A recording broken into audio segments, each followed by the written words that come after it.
Hello students. देखो, अपन ने पिछले लेक्चर में डिस्कस करा था, कुछ प्रॉपर्टीज डिस्कस करी थी रोम्बस की, और उससे पहले शायद रेक्टेंगल की प्रॉपर्टीज डिस्कस करी थी। रेक्टेंगल में बोला था डायगोनल्स आर इक्वल, रोम्बस में बोला था diagonals are perpendicular bisector to each other. फिर अपन स्क्वायर की बात करें तो वो दोनों ही प्रॉपर्टी स्क्वायर में भी फॉलो होती है। क्लियर? अब अपन आगे मूव करते हैं। आगे आज बात करने वाले हैं मिड पॉइंट थ्योरम। बड़ी इंपॉर्टेंट थ्योरम है, बहुत यूजफुल है और बहुत सी बार पूछी भी जाती है, प्रूफ्स की फॉर्म में भी और क्वेश्चन की फॉर्म में भी। ठीक है, तो नेक्स्ट है आपका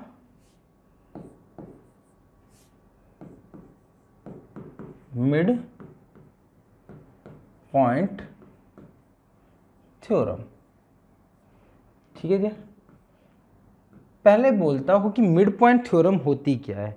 ठीक है, तो मिड पॉइंट थ्योरम ये होती है कि the line segment join the midpoint of any two side of a triangle is parallel to the third side and half of it। क्या होती है मिड पॉइंट थ्योरम, थोड़ा सा मैं बता देता हूँ। मिड पॉइंट थ्योरम ये होती है जैसे कि मैंने एक ट्राइंगल बनाया, ठीक है, इनके मिड पॉइंट को मीट करते हुए मैंने एक लाइन बनाई, ये लाइन, ठीक है, दोनों के मिड पॉइंट को मीट करके लाइन, जैसे ए बी सी लिया मैंने और देन लिया मैंने डी ई। तो जो ये थर्ड लाइन होती है ना, ये इसके पैरेलल होती है और इस बी सी की हाफ भी होती है। तो मतलब ये आपका मिड पॉइंट है। तो आप ऐसा बोल सकते हो कि D is parallel to B C and D is a half of B C. Clear? तो इसका स्टेटमेंट क्या होता है? The line segment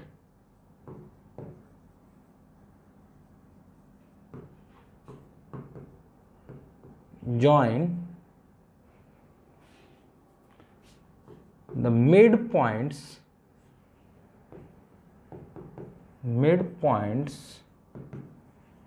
of any two sides of triangle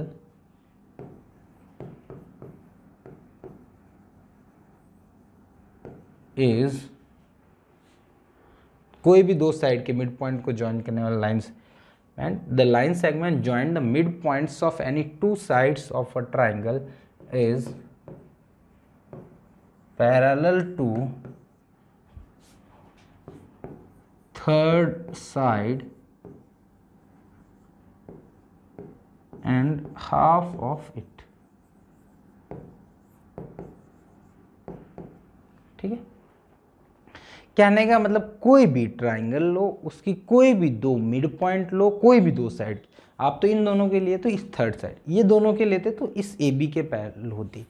ठीक है, तो यही बोला जाता है कि the line segment join the mid points of any two sides of a triangle is parallel to the third side and half of it. उसका आधा होता है थर्ड साइड के। क्लियर?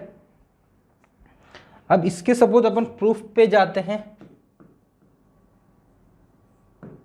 ठीक है, डायग्राम तो शायद चलो नया ही बना लेते हैं, प्रूफ पे जाते हैं। ठीक है, तो सपोज मैं एक ट्राइंगल बनाता हूं, ये मैंने एक ट्राइंगल बनाया, ठीक है, ए बी सी। ठीक है, इनके मिड पॉइंट को मीट करा के एक लाइन बना देता हूं।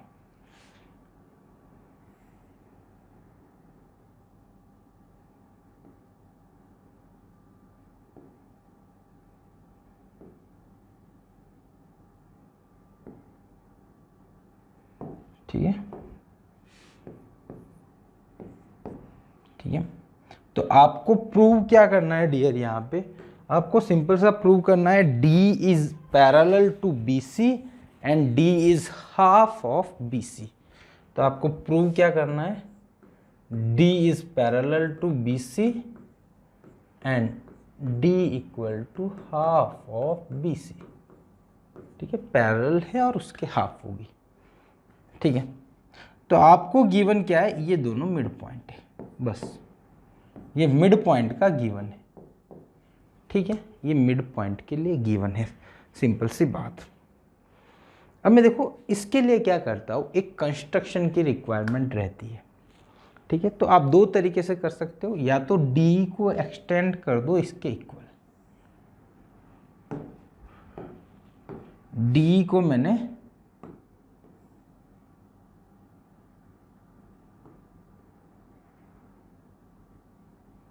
ठीक है ऐसे एक्सटेंड करवा के इसको मिट करवा दिया।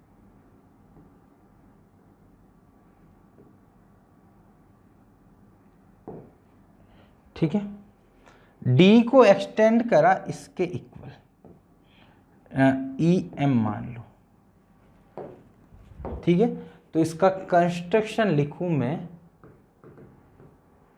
Extend D such that D equal to E M. ये दोनों एक दूसरे के इक्वल है, डी और ई एम आपके एक दूसरे के इक्वल है। क्लियर? अब प्रूफ पे आता हूं मैं। देखो इन दोनों ट्राइंगल को देखता हूं मैं। ठीक है, तो देखो ये दोनों ट्राइंगल की बात करूं तो ये एंगल सपोज अल्फा होगा तो ये भी एंगल अल्फा होगा।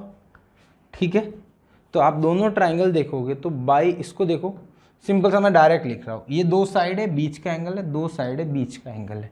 ठीक है, तो बाई, या फिर मैं लिख लेता हूँ चलो, in triangle ADE and triangle CEM। ठीक है, angle E equal to angle E, ये कौन से वर्टिकली अपोजिट एंगल। ठीक है, उसके बाद AE equal to EC sorry, then आपका D इक्वल टू EM। ये आपका कंस्ट्रक्शन हो गया। ये कहाँ से आया, गिवन से। तो अब देखो कौन सी कॉन्ग्रुएंसी लग गई इन दोनों में, तो आप देखोगे तो बाई SAS, बाई SAS क्या होगा, triangle ADC is congruent to triangle ADC is congruent to ADC, तो ADC सॉरी ADC नहीं सॉरी ADE आएगा, is congruent to triangle ADE sorry नहीं CME। ठीक है, ये दोनों कॉन्ग्रुएंट हो। अब देखो, अब बाई CPCT से ये AD और ये इक्वल होगा, तो बाई CPCT लिखो, corresponding part of congruent triangle, तो आपका क्या होगा, AD इक्वल टू CM। तो ये दोनों एक दूसरे के इक्वल होंगे, ये AD, ये डबल टिक था तो ये भी डबल टिक होगा। ठीक है, अब देखो दूसरा, देखो इसी से लिखता हूं CPCT से। ठीक है, बाई CPCT, बाई CPCT, ये देखो ये एंगल और ये एंगल इक्वल होगा, ये सिंगल टिक के सामने, इधर भी सिंगल टिक के सामने, तो ये भी बीटा, तो angle DAE equal to angle MCE। ठीक है, ये दोनों एंगल इक्वल हो गए। क्लियर? ठीक है, तो क्या करा मैंने, इन दोनों को आप देखो इसको मैंने उतना का उतना एक्सटेंड करा। आप चाहते तो ये है ना, इसके पैरेलल भी ड्रॉ कर सकते थे। ठीक है, मतलब ये इसके पैरेलल एक यहाँ से ड्रॉ करके भी आप सॉल्व कर सकते थे। मैंने इसको एक्सटेंड करा, दोनों ही तरीका सेम है। अब देखो मैंने इसको एक्सटेंड करा। ठीक है, अब देखो दो तरीके होते हैं इसमें। आप जब इसको एक्सटेंड करते हो तो इन दोनों को पैरेलल बताना है, पैरेलल प्रूव करना है पहले स्टार्टिंग में। ठीक है, और सपोज ये दोनों पैरेलल सॉल्व बना लेते हो तो इन दोनों को इक्वल करना है, दोनों ही आपके तरीके। अब देखो अब इसमें देखो आप, ये एंगल और ये एंगल कौन सा है, जेड फॉर्म हो रहा है, देखो बीटा बीटा, ये जेड फॉर्म हो रहा है, और ये दोनों एंगल क्या है, इक्वल है। ये जेड फॉर्म हो रहा है और एंगल इक्वल है, मीन अल्टरनेट एंगल इक्वल है। अल्टरनेट एंगल जब भी इक्वल होता है तो वो दोनों लाइंस क्या होती है, पैरेलल। तो मतलब ये लाइन और ये लाइन क्या होगी, पैरेलल। तो पैरेलल हो जाएगी दोनों, तो so AD is parallel to CM, और AD CM के पैरेलल है तो ऐसा भी बोल सकता हूं BD is parallel to CM। Clear? ठीक है, तो BD CM के पैरेलल हो गई। ठीक है, चलो सर, अब देखो एक शायद मैंने ये चीज़ आपको बताई नहीं है, वापस बता देता हूँ। जो मैंने पैरेललोग्राम की प्रॉपर्टी में बताई थी, एक ये भी प्रॉपर्टी दी है कि ये दोनों पैरेलल हो जाए और इक्वल हो जाए तो भी ये पैरेललोग्राम होता है। मतलब one pair of opposite sides are parallel and equal, then this quadrilateral will be parallelogram. ये आपका पैरेललोग्राम हो। सपोज मैं इसको क्वाड्रिलेटरली बना लेता हूँ, ठीक है, सपोज मैं इसको प्रूव कर लेता हूँ ना, इसको अगले पेज पे कर लेता हूँ, फिर वहाँ पे वो कर लेंगे। ठीक है, जैसे मैंने एक क्वाड्रिलेटरल बनाया ये, ठीक है, ये दोनों मैंने बोला पैरेलल है और इक्वल भी है। अब मेरे को प्रूव करना है कि ये पैरेललोग्राम होगा, तो मैंने क्या करा, एक आपका ये बनाया क्वाड्रिलेटरल, सॉरी इसको मैं ऐसा करता हूँ, इसको थोड़ा सा ऐसे बना, पैरेलल जैसा दिखने जैसा बना देता हूँ। ठीक है, अब इक्वल नहीं लग रहा है बट इक्वल मान लो एक बार, ये पैरेलल है और इक्वल भी है। ठीक है, चलो सर, अब देखो ये एंगल अल्फा होगा तो ये भी एंगल अल्फा होगा। ठीक है, क्योंकि पैरेलल है। अब देखो ये दोनों ट्राइंगल कॉन्ग्रुएंट हो गए। कैसे, ये तो common side alpha double tick, single tick alpha double tick, तो ऐसे ऐसे कॉन्ग्रुएंट हो गए। तो करस्पॉन्डिंग पार्ट, तो ये वाला पार्ट भी क्या हो गया, इसके इक्वल हो जाएगा। तो मतलब ये अपोजिट साइड्स इक्वल होगी, तो अपोजिट साइड इक्वल होगी तो पैरेललोग्राम तो बनता ही, ये तो अपने को पता ही है। तो ये भी एक कंडीशन होती है। ठीक है, तो अपन इसमें देखते हैं ये वाला, इन quadrilateral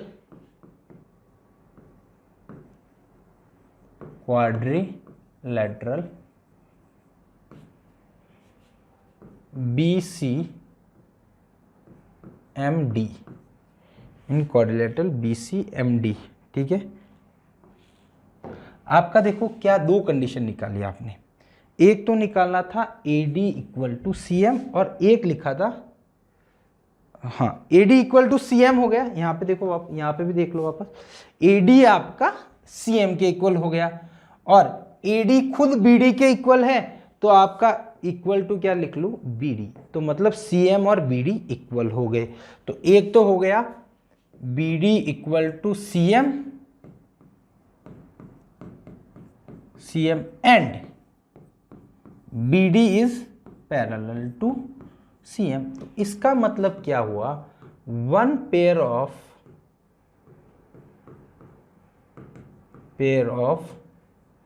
opposite sides are equal and parallel so that quadrilateral will be parallelogram।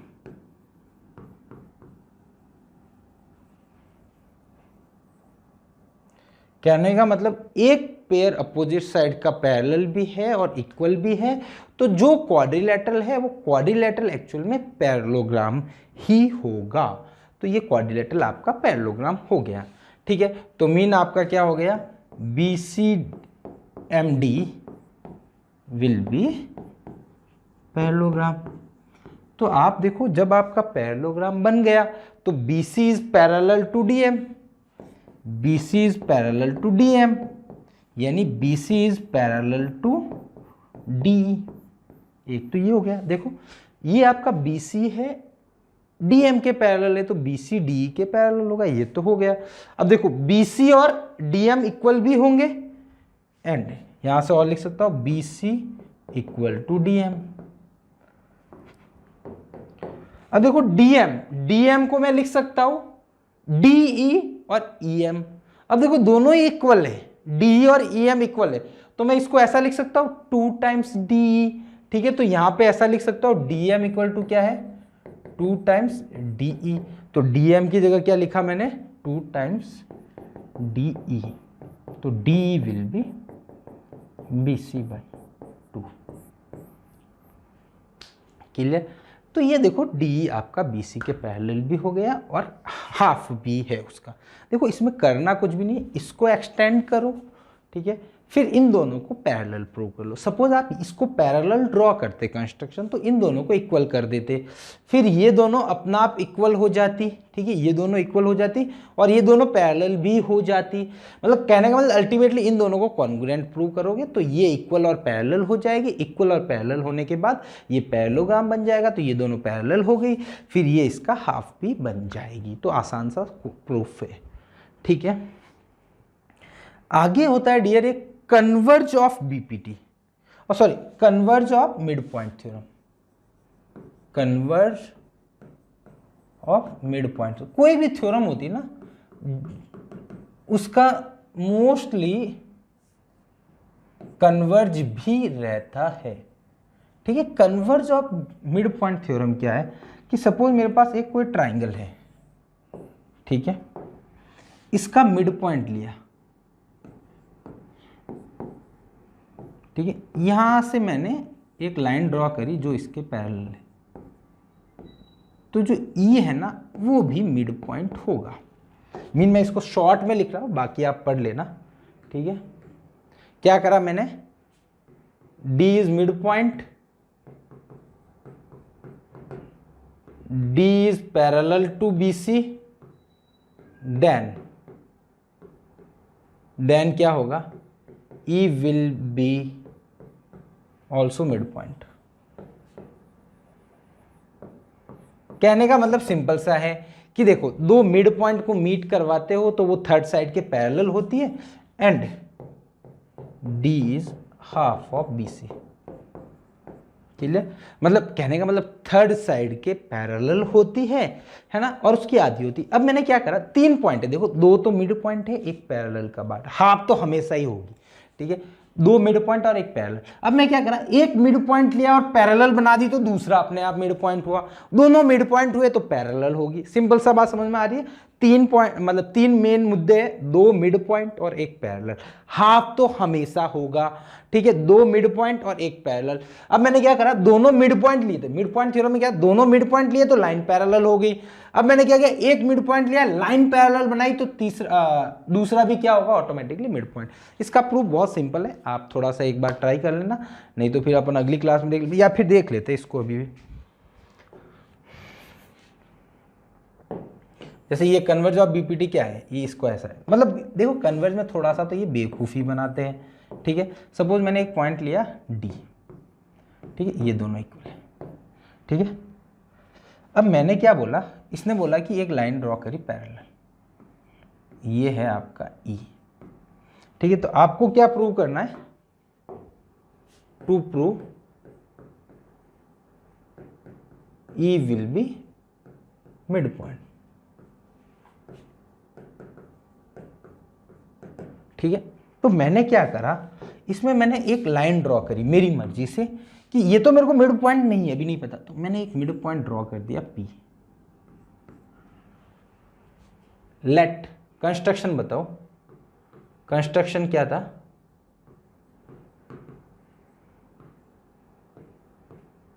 Late P is mid point of AC and join D and P। अब देखो इसमें प्रूफ आप देखोगे ना तो आपको लगेगा कि सर आप तो क्या उल्लू ही बना रहे हैं हम लोगों को, कुछ भी नहीं करा। मैंने एक लाइन ड्रॉ करी, P मिड पॉइंट मान लिया, ठीक है। अब मिड पॉइंट माना तो मैंने क्या, D and P are mid point, mid point, ठीक है। तो बाय मिड पॉइंट थ्योरम क्या बोलती है? बाय मिड पॉइंट थ्योरम क्या बोलती है कि DP will be parallel to BC and DP is a half of BC. यही तो बोलती है मिड पॉइंट थ्योरम, यही बोलती है कि डीपी आपका पैरेलल होना चाहिए और डीसी हाफ होना चाहिए बीसी। अब मैं तो बोल रहा हूं कि मिड पॉइंट बोल रही है कि पी मैंने पी मिड पॉइंट ले लिया, मेरे को नहीं पता ई मिड पॉइंट है नहीं, मैंने मिड पॉइंट लिया, फिर मिड पॉइंट थ्योरम लगाई तो मैंने बोला डीपी इसके बीसी के पैरेलल है। अब ये क्वेश्चन में खुद ही बोल रहा है कि डीपी के पैरेलल। अब बताओ एक ही पॉइंट, जैसे ये लाइन है, अब मैं लोग बोलूँगी इस पॉइंट से इस पॉइंट से पास होती है, इसके पैरेलल लाइन बनाओ, तो ऐसा तो ना एक ये बना ली सर, एक ये बना ली, दो पैरेलल लाइन नहीं, एक पॉइंट से पास होने वाली लाइन किसी लाइन के पैरेलल एक ही हो सकती है, ठीक है। तो इसका मतलब क्या हुआ कि ये जो डीपी है वो कोइंसाइड होनी चाहिए डी के, है ना। अब आपको इसमें क्या है, ये तो ये है एंड गिवन क्या है आपको, D is parallel to BC, है ना। तो so that P and E will be coincide। मतलब इसका मतलब ये क्या हुआ, P और E एक दूसरे को कोइंसाइड करना चाहिए, मतलब एक दूसरे के ऊपर आ जाए तो अपना काम चल जाएगा। तो इसका मतलब क्या हुआ, ये दोनों एक दूसरे पे ऊपर आ गया तो P खुद मिड पॉइंट था, E भी क्या हो जाएगा, मिड पॉइंट हो जाएगा। तो कन्वर्ज में थोड़ा सा बेवकूफ़ बनाने वाली बात होती है। कन्वर्ज में जैसे आप 10th क्लास में पढ़ोगे तो बीपीटी पढ़ते तो बीपीटी का कन्वर्ज भी ऐसा ही होता है। अपन क्या करते हैं, जो मेन थ्योरम है उसी को यूज़ करा जाता है कन्वर्ज में। क्लियर। तो आज अपन ने मिड पॉइंट थ्योरम, इसको कभी कभी मैं अब जैसे इसको लिखने की तरीके से मैं एमपीटी भी लिख लूँगा, ठीक है, शॉर्ट फॉर्म में, ताकि ज़्यादा टाइम वेस्ट नहीं हो। मिड पॉइंट थ्योरम, तो इसके बेस पे अपन मिड पॉइंट थ्योरम और converse of mid point theorem के बेस पे कुछ अच्छे अच्छे क्वेश्चन है प्रूफ वाले, ठीक है, वो क्वेश्चन अपन अगली क्लास में डिस्कस करेंगे। क्लियर। थोड़ा सा आप एक बार हाथ से लिख के जरूर प्रूव करना, क्योंकि क्वेश्चन पूछा जाता है, ठीक है। तो होप आज का लेक्चर आपको पसंद आया होगा, ठीक है। मिलते हैं नेक्स्ट लेक्चर में अपन क्वेश्चन डिस्कस करेंगे। Thank you so much.